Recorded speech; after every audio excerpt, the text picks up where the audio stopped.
This video presents the nonlinear structure materials module and in particular how to apply plasticity. The model can be found in the model library under nonlinear structure materials module plasticity orthotropic container. The considered structure is a thin-walled container consisting of a central cylinder that ends on both sides with half spheres. The material is orthotropic and its principal directions follow the shape of the container. The strongest direction is out of the container surface. An internal pressure is applied and the onset of plasticity is of interest. This problem can be simplified using symmetry. Here, 2D axis symmetry is used. The problem is treated as the solid mechanics problem and it's solved using a stationary solution where the load will be ramped up. The geometry can be created with the built-in geometry options. The top part is created with help of two circles. The outer radius is 26 centimeters and a circular sector of 90 degrees is needed. The inner radius is 24 centimeters and here as well 90 degrees sector is needed. In order to obtain the thin section, a difference between those two objects is taken. From the bigger one, the smaller one is subtracted. This dashed dotted line indicates the symmetry in the 2D axis symmetry. The remaining part is created with a rectangle which has a 2 centimeters thickness, it's 40 centimeters high, and it's positioned using its center.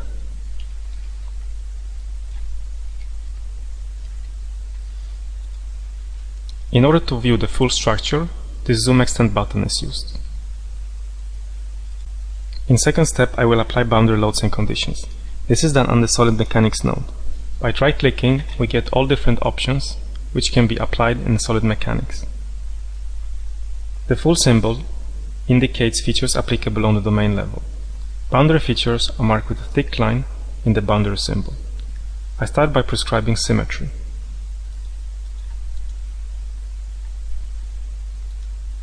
And followed by applying boundary load on the inner wall of the container. I use the option pressure, which acts perpendicular to the surface. Since we want to ramp up the load, a parameter P is used to define the load level. Parameters which are not defined are not recognized by Kامسول. An automatic warning shows a different color on the typed expression. I specify the parameter under global definitions, parameters. It's defined as P and I give a default value of 1 megapascal.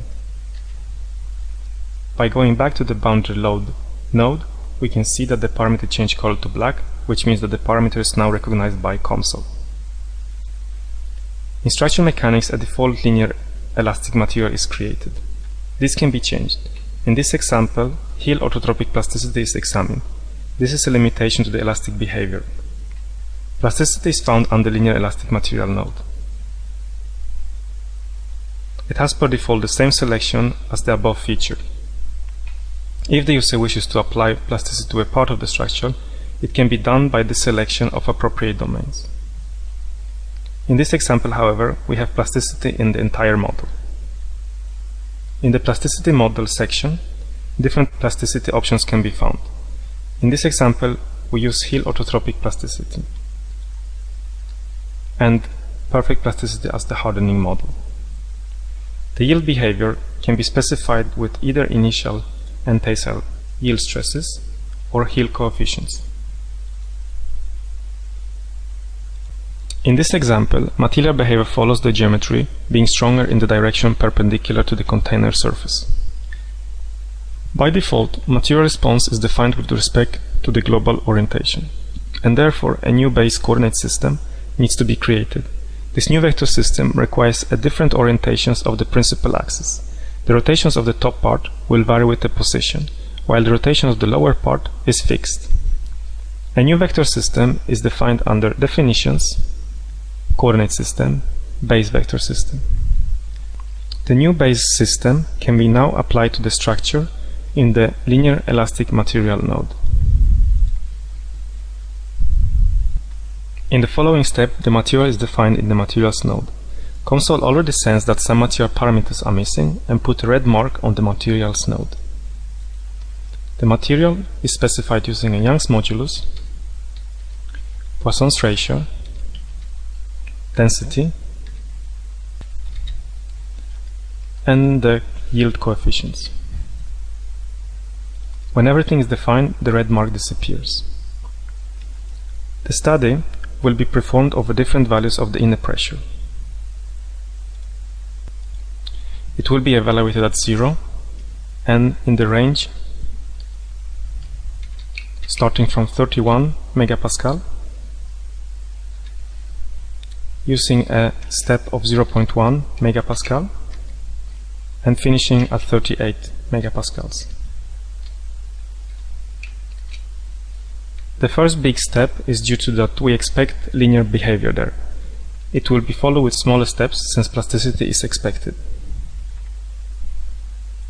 We now need few seconds to compute this problem. Kامسول shows us default few figures with some key parameters. Here it is stress. If the user wants to see other parameters, either new plot groups can be created or expressions in the old one can be changed. A new plot group with surface plot of plastic strain is created in the following way. Add a 2D plot group,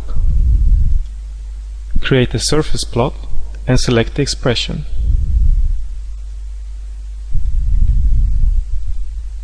From this figure it is clear that plasticity develops on the inner wall centrally in the container. In order to get the onset, we can integrate the plastic strain over the volume. This is done in the derived values node.